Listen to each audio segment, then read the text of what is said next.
Welcome back to the station of achievers. तो आज हम इकोनॉमिक्स की सीरीज़ में एक थर्ड वीडियो अपलोड कर रहे हैं। ये बेसिकली जो हमने पिछली दो वीडियोस डाली हैं उसके बेस पर कुछ एमसीक्यूज़ हैं, जिससे आपको पता चलेगा कि उन दो वीडियोस में आपको कितना लर्निंग हुआ, कितना अंडरस्टैंडिंग हुआ। तो इस क्वेश्चंस के साथ में ही हम एक्सप्लेनेशन भी होगी। तो let's get started. First question,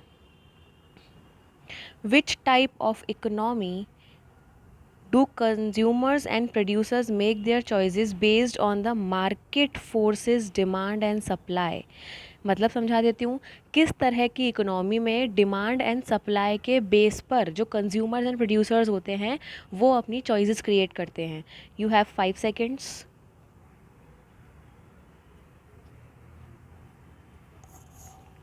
okay, the answer is market economy. जैसा कि हमने बात की थी, इकोनॉमी 3 तरह की होती है, planned, market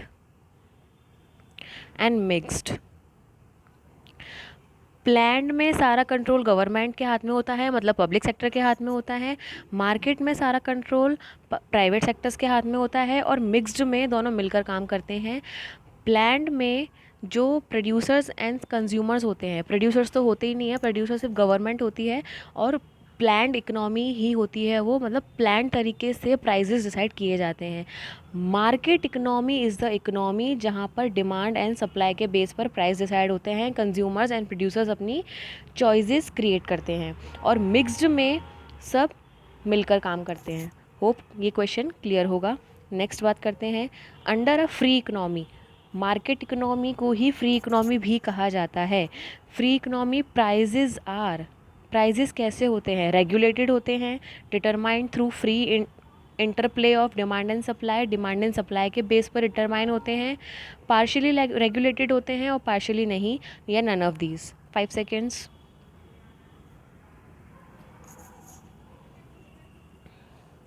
Okay, so the answer is determined through free interplay of demand and supply. अभी हमने बात की थी कि डिमांड एंड सप्लाई के बेस पर ही प्राइस डिसाइड होते हैं मार्केट इकोनॉमी में, और मार्केट इकोनॉमी का ही दूसरा नाम फ्री इकोनॉमी और कैपिटलिस्ट इकोनॉमी भी मार्केट इकोनॉमी को ही कहा जाता है। Next question, the branch of economic theory deals with the problem of allocation of resources. Allocation of resources के बारे में एलोकेशन ऑफ रिसोर्सेज के बारे में जहाँ हम पढ़ाई करते हैं, बात करते हैं, वो कौन सी ब्रांच है? Microeconomics, macroeconomics, econometrics, या none of these. You have 5 seconds.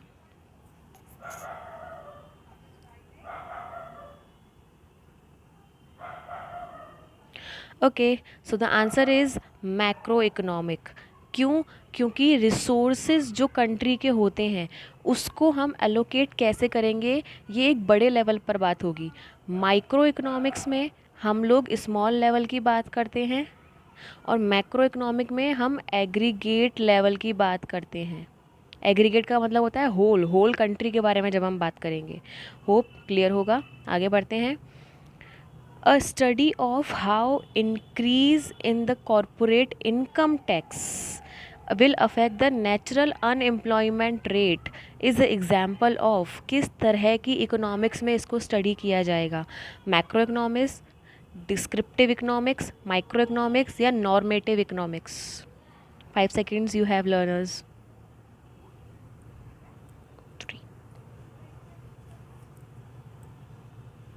Okay, so the answer is again macro economics.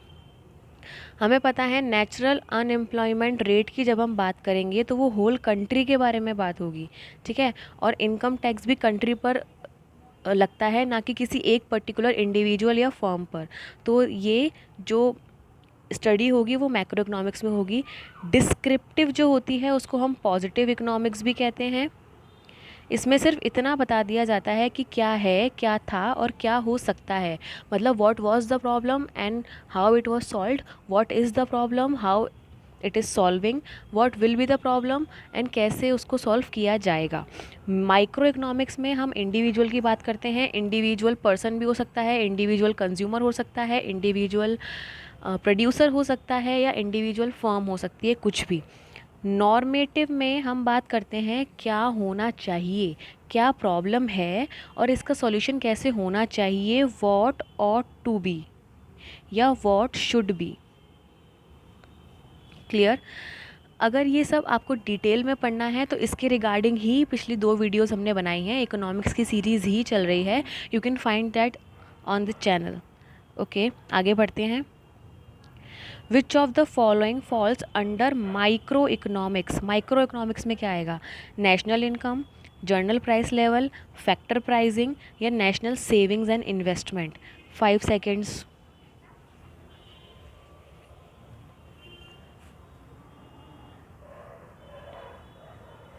Okay, so the answer is factor pricing. क्यों?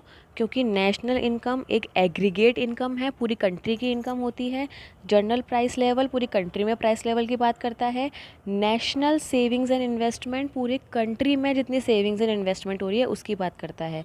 तो ये तीनों लाई करेंगे मैक्रो के अंदर, और सिर्फ फैक्टर प्राइसिंग होगा जो लाई करेगा माइक्रो के अंदर, बाकी ये तीनों लाई करेंगे मैक्रो के अंदर। होप क्लियर हो गया होगा। आगे बढ़ते हैं। In a free market economy, free economy या market economy is the same, इसको हम कैपिटलिस्ट इकोनॉमी के नाम से भी जानते हैं। When consumer increase their purchase of goods and the price level exceed then the, इन दोनों में, इन चारों ऑप्शंस में से क्या ऐसी चीज़ है जो प्राइस लेवल को राइज करने में हेल्प करेगा फ्री इकोनॉमी में? 5 सेकेंड्स।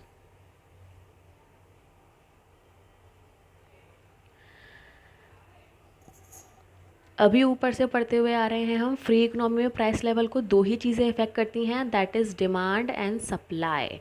अगर डिमांड ज़्यादा होगी तो प्राइस बढ़ेगा, एंड सप्लाई कम होगी तो प्राइस बढ़ेगा। ये हम आगे के चैप्टर्स में पढ़ने वाले हैं जब हम डिमांड पढ़ेंगे।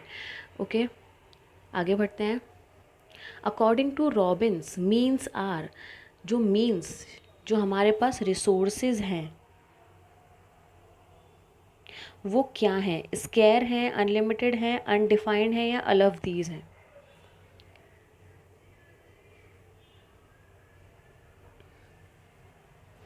ओके, तो रॉबिन्स की डेफिनेशन जब आप देखेंगे यू विल फाइंड कि जो मीन्स हमारे पास हैं वो स्केयर हैं। स्केयर का मतलब होता है कम, जितनी हमें ज़रूरत है उससे कम।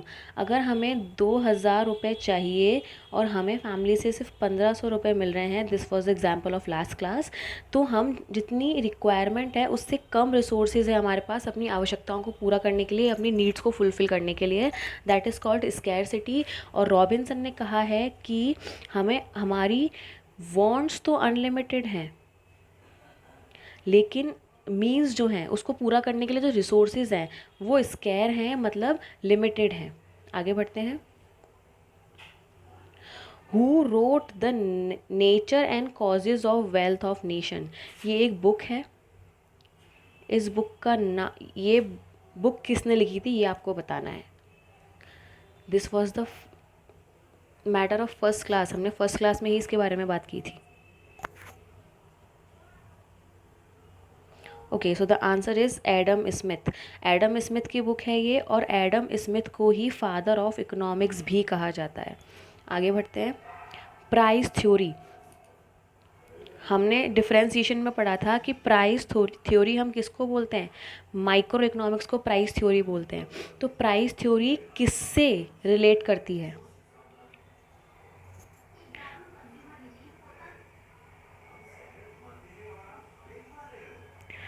Okay, so the answer is all of the above. क्यों? क्योंकि प्रोडक्ट प्राइसिंग भी माइक्रो इकोनॉमिक्स के अंदर आता है, फैक्टर प्राइसिंग भी माइक्रो इकोनॉमिक्स के अंदर आता है, एंड वेलफेयर इकोनॉमिक्स भी माइक्रो इकोनॉमिक्स के अंदर आता है। ओके, आगे बात करते हैं।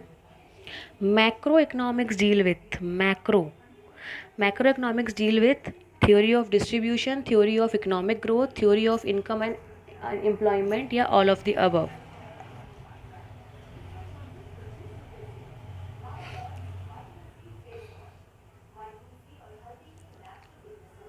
Okay, so the answer is all of the above. कैसे? थ्योरी ऑफ डिस्ट्रीब्यूशन, क्या distribution? Income distribution, wealth distribution, ये भी मैक्रो के अंडर आता है। थ्योरी ऑफ इकोनॉमिक ग्रोथ, किसकी इकोनॉमिक ग्रोथ? कंट्री की economic growth. Theory of income and employment, ये भी मैक्रो के अंडर ही लाई करता है। So all of the above will be the answer of this question. आगे बढ़ते हैं। What do you mean by a mixed economy? Mixed economy क्या है?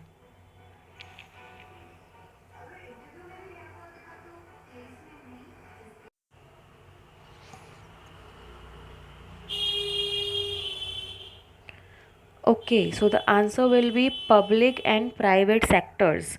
हमने बात की थी कि मार्केट इकोनॉमी जो होती है उसमें सिर्फ प्राइवेट सेक्टर्स होते हैं। कंट्रोल्ड इकोनॉमी जो होती है उसमें पब्लिक सेक्टर्स होते हैं। एंड मिक्स्ड में ये दोनों होते हैं। तो the answer will be the public and private sectors को जहाँ पर होंगे वहाँ पर हम मिक्स्ड इकोनॉमी की बात करेंगे। So that was all for today. MCQs की हमने बात की। ये उस क्लासेस पर बेस्ड एमसीक्यूज़ थे जो हमने पिछली 2 क्लासेस ली हैं। इकोनॉमिक्स की सीरीज़ ही चल रही है। This will be the third video. और इसकी पीडीएफ, अगर आपको इन क्वेश्चंस की पीडीएफ चाहिए तो आप डिस्क्रिप्शन में से ले सकते हैं। All the best guys, hope आप सब लोग हेल्थी रहेंगे। Keep healthy, hit a like button and keep supporting. Take care guys.